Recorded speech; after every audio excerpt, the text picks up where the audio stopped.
Hey everyone, welcome back to the podcast. Today we're talking about something very important for all English learners, tips for learning English effectively. Many people want to improve their English, but they don't always know the best way to practice. That's so true. A lot of learners ask questions like, how can I speak more fluently? Or how can I remember vocabulary better? The good news is that improving your English doesn't have to be complicated. Small habits can make a big difference. Exactly. So let's start with a simple question. What do you think is the most important part of learning English? For me, the most important thing is consistency. Studying for 15 or 20 minutes every day is much better than studying for 3 hours once a week. What about you? I completely agree. Consistency is key. I also think listening is very important because it helps you understand natural pronunciation, rhythm, and common expressions. Absolutely. That's why podcasts, YouTube videos, and English movies can be so helpful. When you listen regularly, your ears get used to the language. Right, but I think one mistake many learners make is focusing only on grammar and not enough on speaking. Yes, grammar is important, of course, but language is meant to be used. If you never practice speaking, it becomes very difficult to feel confident. Exactly. I always tell learners, don't wait until your English is perfect before you start speaking. Just start, even if you make mistakes. That's such a good point. Mistakes are a normal part of learning. In fact, making mistakes can actually help you improve faster because you remember the correction. I agree.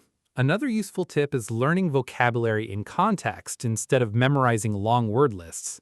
Definitely. If you learn words inside sentences, it's much easier to remember how to use them naturally.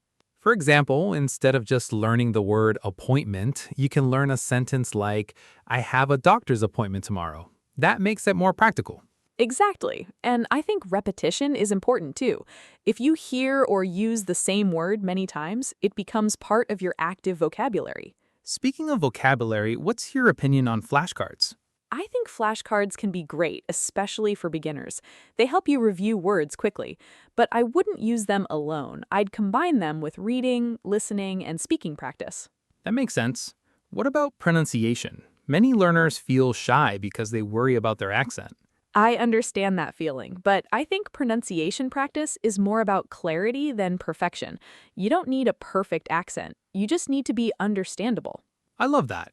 Clear communication is more important than sounding exactly like a native speaker. Yes, and one great way to improve pronunciation is shadowing, listening to a sentence and repeating it immediately, trying to copy the speaker's rhythm and pronunciation.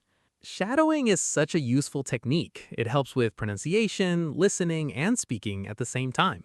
Another tip I always give is to make English part of your daily life. Change your phone language to English, follow English pages, listen to English music, or write a small journal in English. That's a great idea. When English becomes part of your routine, learning feels more natural and less like studying. Exactly. And learners should also choose content they actually enjoy. If you love football, watch football videos in English. If you love cooking, watch cooking channels in English. Yes, learning becomes much easier when the topic interests you. Motivation is a huge part of success. Let me ask you this. What's the biggest mistake English learners make?